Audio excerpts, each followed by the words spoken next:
That's what it should be doing. It should be doing everything it can to get, when kids go into high school, they're properly numerate and they're properly literate, so that they can make a decent path from there. But if you start off badly, you'll end badly.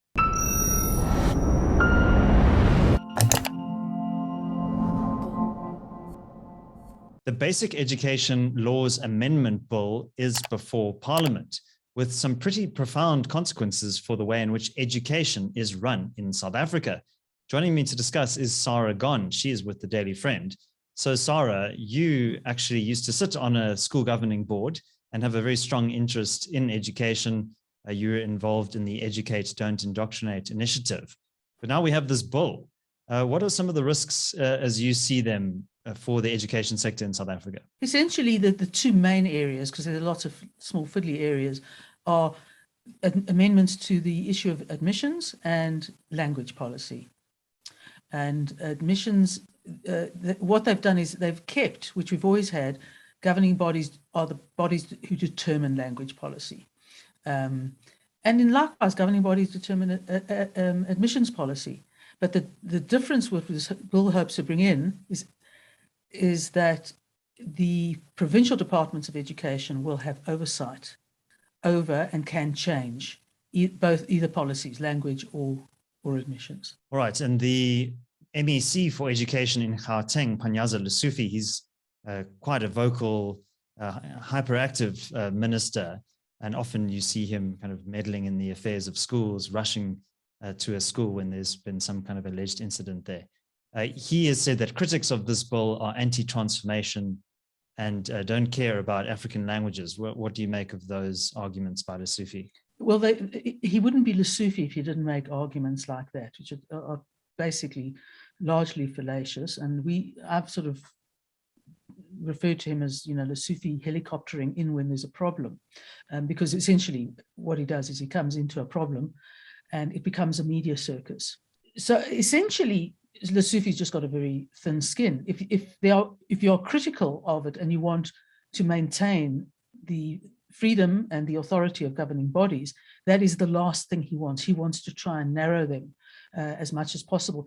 And in fact, he has done this, although I'm not sure he's done it legally because there hasn't been national legislation to provide for it. And does he genuinely care about promoting many of South Africa's languages? Because I recall when Soltech, Solidarity's tertiary education institution opened, he said, oh, no, this is unacceptable. This must be closed down. Meanwhile, the project had been entirely self-funded and was delivered on time and within budget.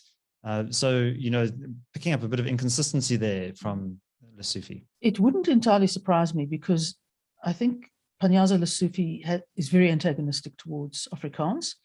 And even if they privately funded institutions, he's a member of the Communist Party, so he will oppose private institutions as a matter of principle. Now, this largely arose out of the Oorverval case, which is about 2 or 3 years old, and at Afrikaans school that it didn't. The only requirement was that the medium of instruction would be Afrikaans. Race was not an issue, and I think the EFF decided this was a cause because there were kids who wanted English medium instruction who couldn't be placed, and Lesufi made a whole issue out of creating a dual medium school out of Oorverval. The problem is that the school, what he was going to provide in the way of resources to do it properly was laughable. And it just goes even worse. Just to give you an idea of what we're dealing with, there are 2 other English language schools in the area, both of whom had the capacity to take the kids. And they wrote affidavits to that effect. And they then changed their mind saying, no, they didn't have space, which suggests governmental pressure, shall we say. And the matter went to court, and the Pretoria High Court basically said that Lesufi was wrong, that couldn't impose it in this way. It's a detailed judgment. It's a good judgment. It's very interesting to read. But that sort of piqued his animus, if I can put it that way. And he was looking to find a way to pilot legislation that would allow him to override an Oorverval scenario. Right, Sara. So how do you see this playing out? Because this bill is now before Parliament, open for public comment. Is that correct? I think it just closed yesterday or Monday, very recently. Yeah. Okay, so what's the next stage here? The next stage is probably to have much of the comment ignored, but be that as it may, a lot depends on the nature of the MEC of the particular province. So the extent to which the MEC will interfere with decisions on admissions and language policy is in the nature of the MEC.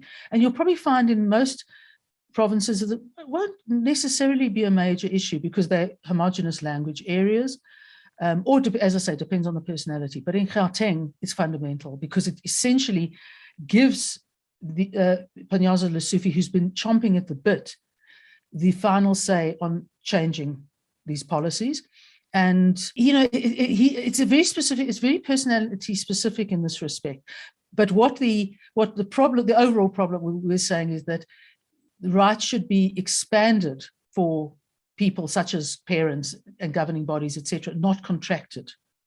And I think one of the problems is that in some areas we've got really good governing bodies on top of it, and in other areas, a lot of parents just don't know how to manage governing bodies. So it's broadly, it's a full problem, but I think the attentions are being diverted from the issues that really matter, like training governing bodies. I know they do that, but I'm not sure how well they do it. And you can't, if you've got a sort of racist attitude towards a school, it's the strangest thing, because very often you get the fact that there is not racist at all and there's nothing to show that it is. A determination is made that it is racist, and then you become, the school becomes a focus of attack. Right. Well, Sara, just as we bring this conversation to a close, you know, I think obviously we want to see many languages flourishing in South Africa, and I think that's quite important for kind of the cultural traditions in the country. So what would be a more effective way of enabling and enhancing home language instruction without this kind of tendency to kind of centralize everything in the hands of the state, and for those powers to be weaponized by the likes of Minister Lesufi? Yeah, I think more than anything, I think the department has to take it seriously, actually has to be responsible for helping governing bodies to put it, to approve it for primary schools. But more than anything is they've got to make sure they've got solid syllabi and materials, particularly books, to back it up with. And the correct training for staff as well, I would say.